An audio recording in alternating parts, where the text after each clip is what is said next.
was listening to a clip a few weeks ago from one of the presidential candidates.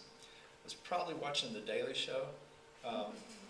These days, there's so much going on that I basically get my news from The Daily Show and from listening to Wait, Wait, Don't Tell Me on my way home from church. Because if you can't laugh at it, it's just overwhelming.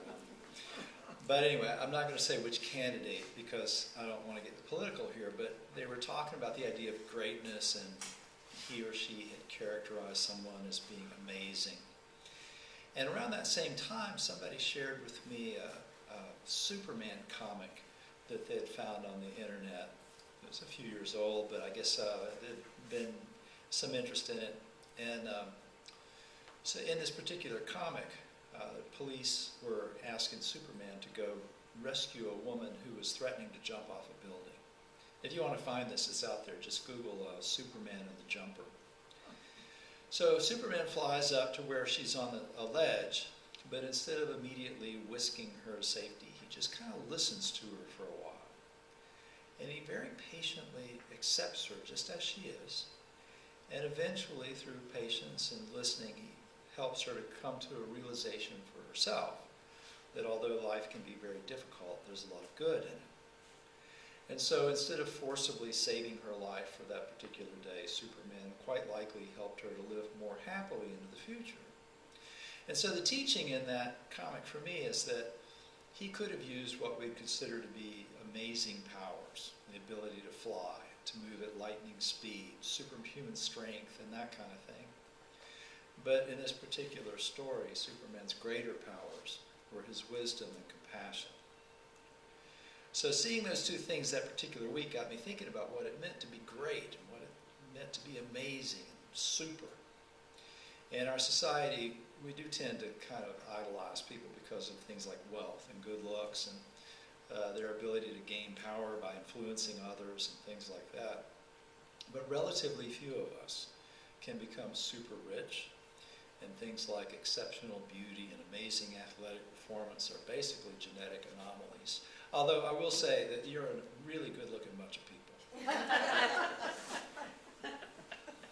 Anyway, it occurred to me that even if we can't be superheroes in the comic book sense, and we can't all be celebrities, world leaders, or athletes, or whatever, we can still be pretty amazing.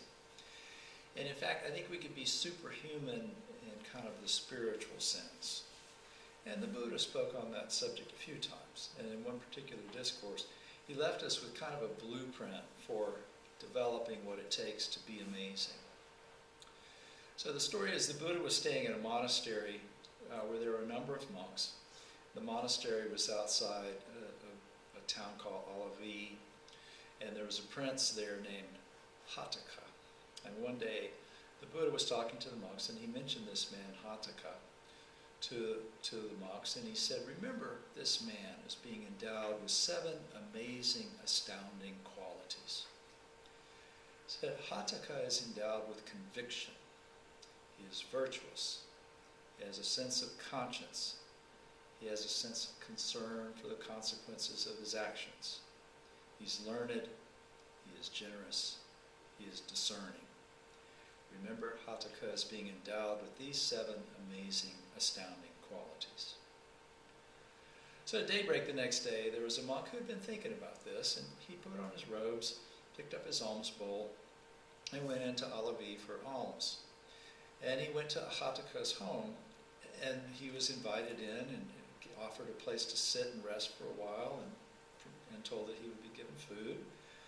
And so Palatka came to see the monk and talked to him.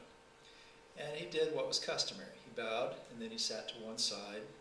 And as he was sitting there, the monk said, friend, the Blessed One, the Buddha, has described you as being endowed with 7 amazing, astounding qualities. He says you're endowed with conviction, that you're virtuous, you have a sense of conscience, sense of concern, are learned, generous, and discerning. And Palatka listened, and he said, I hope, sir, that there were no white-clad householders there. Okay, so let me explain what that means, because otherwise it makes no sense.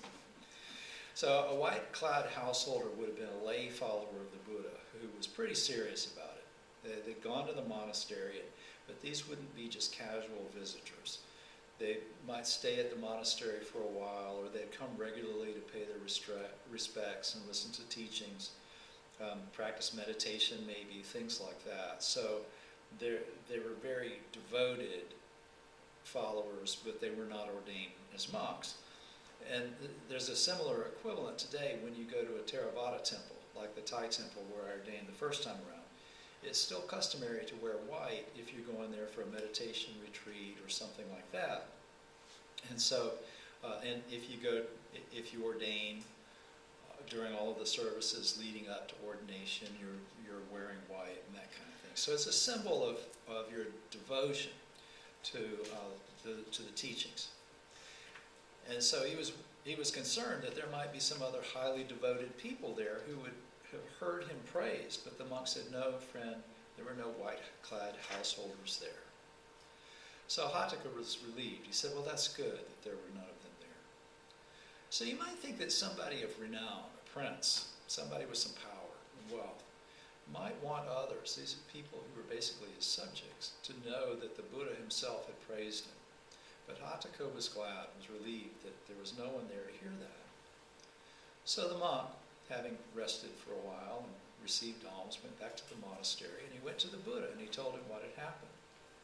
And the Buddha listened and then replied, "It's good, monk, it's very good that the clansman is modest and does not want others to know of the skillful qualities present in him. In that case, remember Hataka of Alavi as being endowed with an eighth amazing, astounding quality, modesty." So the commentaries mention that Hataka was a very wealthy prince. He was a person of wealth and power. The Buddha felt that to find these qualities in such a person was especially amazing. Then, as now, people of wealth and power can spend a lot of time accumulating more wealth and more power. But Hataka had probably recognized that those particular characteristics were very valuable powers also. They might not seem to be especially amazing or astounding to us compared to being more powerful than a speeding locomotive or able to leap a tall building in a single bound. But if you have those powers, then you're able to deal a lot with creating a life that's happy for yourself and others.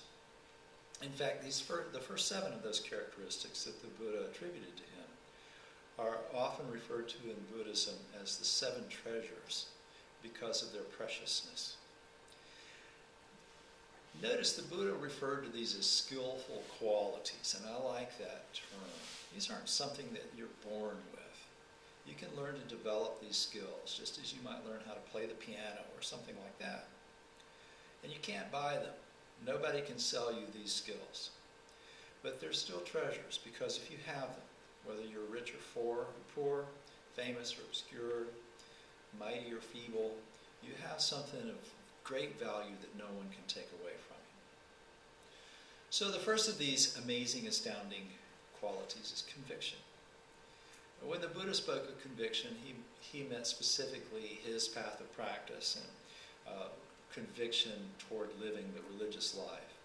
And over time, this has come to mean conviction in the Buddha himself. But I think we could be more universal with this idea. If you have conviction that a better, more authentic way of living is possible, and that there's a path to that way of life, that's a good starting point.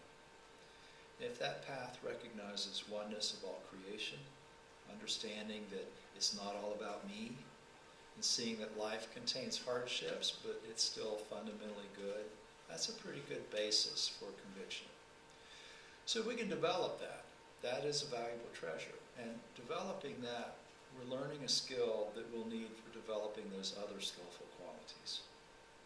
So the second quality, virtue, refers in Buddhism specifically to 5 guidelines for living. We refrain from taking life, from stealing, from harmful sexual conduct, from harmful speech, and to refrain from using intoxicants that will compromise our mindfulness. So in other words, virtue means living compassionately. We try to reduce the amount of harm that our own actions cause and thus spare suffering for others.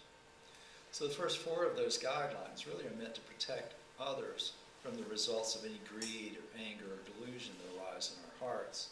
And then the last one helps us protect our determination to follow those guidelines for compassion next superhuman quality is conscience, and that follows from virtue. If you've forgotten your resolve to live that way, to act from compassion and have engaged in harmful conduct, then you become aware of it and you feel remorse for it. So this is really a mindfulness practice. We practice being aware of the actions that we've done, and we remember our desire to not harm others.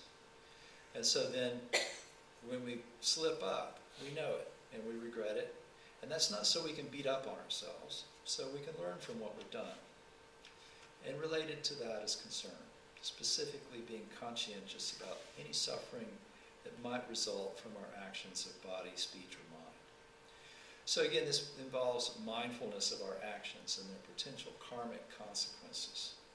So to develop that, we can ask ourselves, this action of body, speech, or mind that I'm about to do or that I'm engaged in, is it harmful to myself? Is it harmful to others? So you're concerned about the potential outcome of what you do. And hopefully, that will spare you any need for regret. The Buddha also said that Hataka was learned. In the discourse where that's referred to as the seven treasures, that quality is often translated as listening. So by the Buddha saying that Hataka was learned, he meant that he had listened carefully to what was said, and he'd used those teachings skillfully. To become learned, we don't just hear a lecture. We try to make sure that we understand what's being said and its significance. So if a teaching is valuable enough, if it's valuable through and through, if it's clear, we understand its significance to our life, then we can absorb it, make it a part of the way we live. So it doesn't really have anything to do with being able to recite scriptures. It means we understand what those scriptures mean and how to live by them.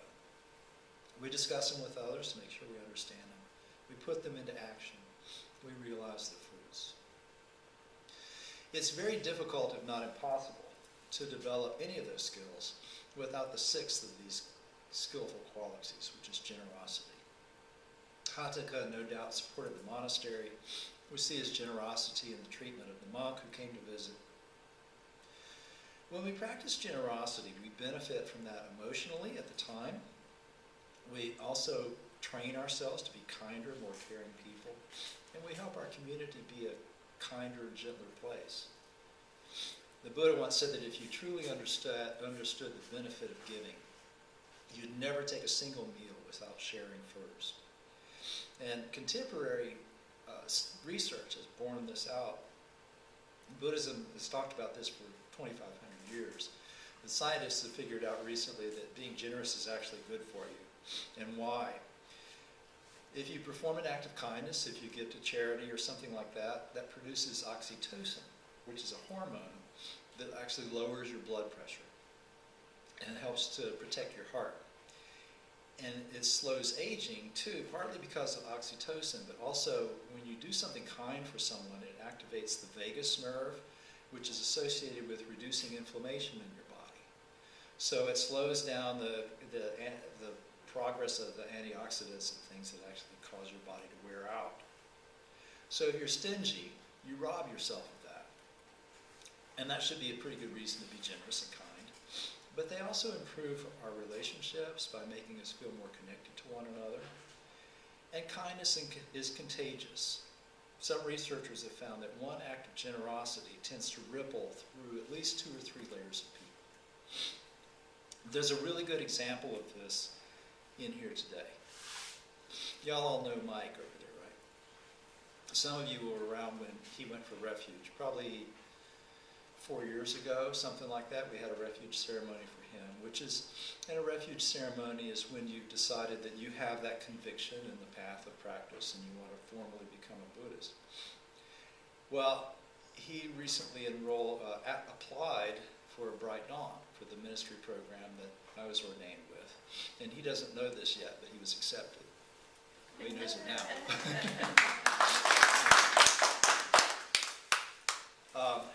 So in a couple of years,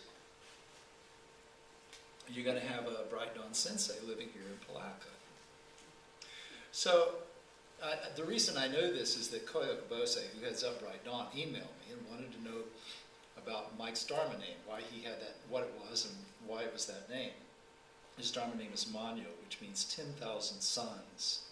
And suns represents the light of wisdom, the enlightenment itself.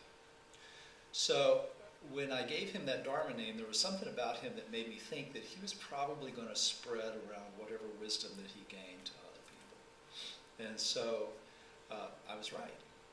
So he's going to be a minister and be able to do this too. But he's not going to replace me. I'm still going to come up here.